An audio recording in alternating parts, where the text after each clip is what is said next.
Mercredi 12 mars 2025, mesdames et messieurs, bonjour et bienvenue dans ce mini-JT. Tout de suite, le sommet. La montée du commerce en ligne suscite des avis partagés à Parakou entre opportunités et risques d'arnaque. Des conseils sont donnés aux jeunes qui souhaitent se lancer dans ce secteur. En Libye, Benghazi renforce ses relations avec Minsk à travers la signature de plusieurs accords avec une délégation biélorusse.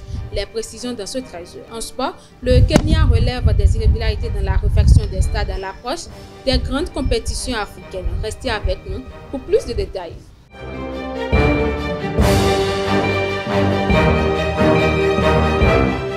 À nouveau, bonjour ces internautes. Avec la montée du commerce en ligne, les avis restent partagés à Parakou. Si certains y voient une opportunité pratique et accessible, d'autres dénoncent des risques d'arnaque. Elvik Mbetawe et Moundine Lawani ont recueilli les impressions des jeunes sur cette tendance. La vente en ligne, c'est une activité qui prospère. On constate que dans le domaine, il y a des gens qui ont réellement prospéré et il y a eu de l'évolution. Maintenant, le problème que je me pose est que est-ce que c'est réellement la vente en ligne qui les a amenés à ce niveau? Est-ce qu'il n'y a pas d'autres activités qui se mènent en cachette et on prend juste ce domaine de vente en ligne pour camoufler ces faits? Bon, c'est la question que moi je me pose. Sinon, je ne crois pas trop en cela. Moi, je ne peux pas me permettre de donner mon argent facilement à quelqu'un comme ça. Parce qu'avant de gagner de l'argent, il y a des difficultés qu'on éprouve. Les trucs de vente en ligne, ce sont des trucs suspects. Parce qu'on ne peut pas juste dire, tu veux me vendre un truc que moi je ne sais pas d'abord, je n'ai pas vu. Donc moi je préférais qu'on aille face à face et faire notre marketing comme ça. Comme ça serait mieux que les trucs en ligne. Parce que souvent, ce ne sont pas les vrais.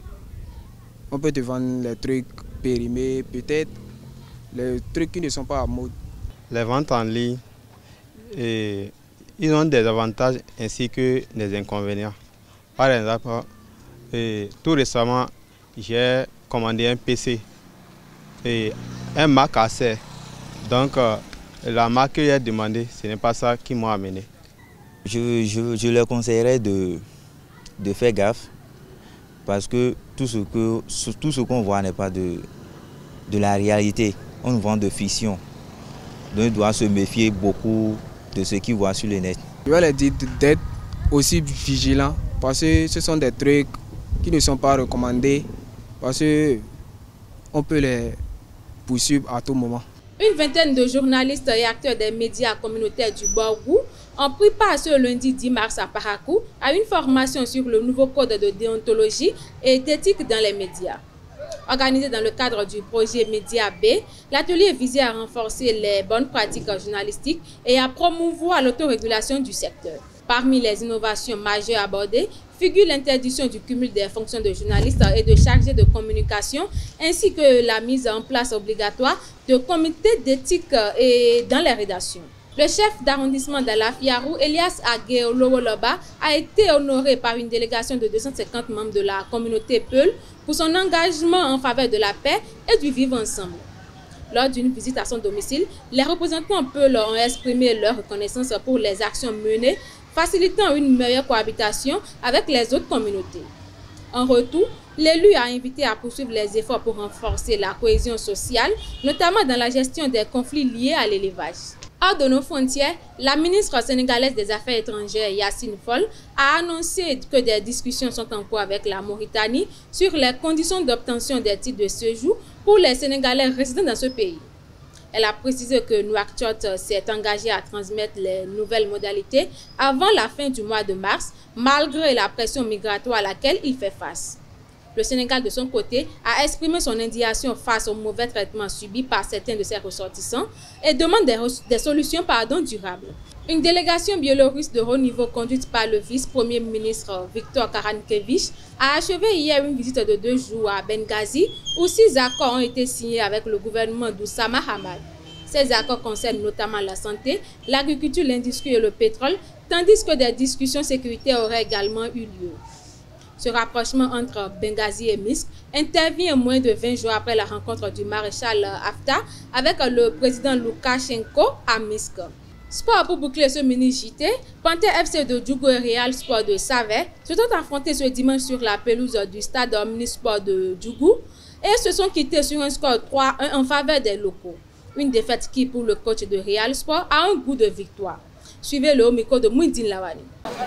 On venait prendre les 3 points du fait qu'on connaissait déjà l'adversaire pour l'avoir déjà joué à la première phase. Mais on est venu, on a vu toute autre chose. Je peux dire que je suis satisfait.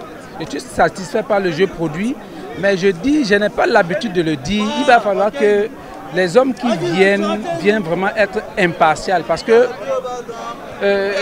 il y a des actions auxquelles on est en position dangereuse et que les hommes en noir signalent les positions d'enjeu. Oui, c'est vrai. J'ai une équipe jeune, on a raté énormément. On aurait aussi dû plus scorer. On a eu des occasions pour marquer 1, 2, 3, 4 buts. Mais j'ai une jeune équipe, c'est une équipe en construction. Il faut le dire, vous voyez la moyenne d'âge, elle n'est pas, c'est de 18 à 20 ans, comparativement à l'adversaire que j'ai joué.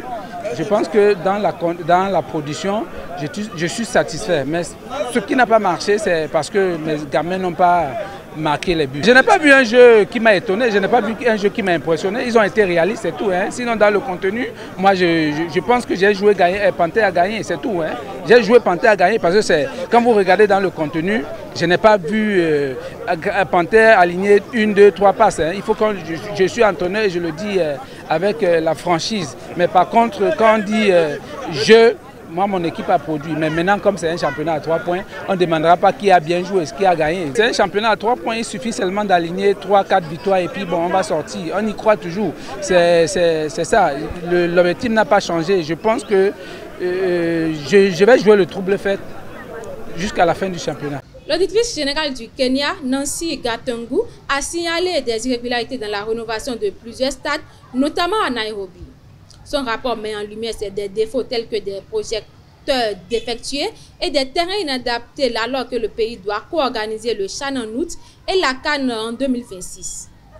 Face à ces lacunes, la CAF avait déjà reporté le CHAN, initialement prévu en février en raison du manque d'infrastructures aux normes. 5 mois après avoir quitté la sélection du Sénégal, Aliou Cissé a été nommé sélectionneur de la Libye ce mardi 11 mars. Attiré par les conditions financières et le défi de la CAN 2027, il prend les rênes d'une équipe en reconstruction, actuellement en course pour les qualifications au Mondial 2026. Ses premiers défis seront face à l'Angola le 20 mars, puis contre le Cameroun 5 jours plus tard. C'est tout pour ce mini-JT. Merci d'être resté avec nous. À très bientôt.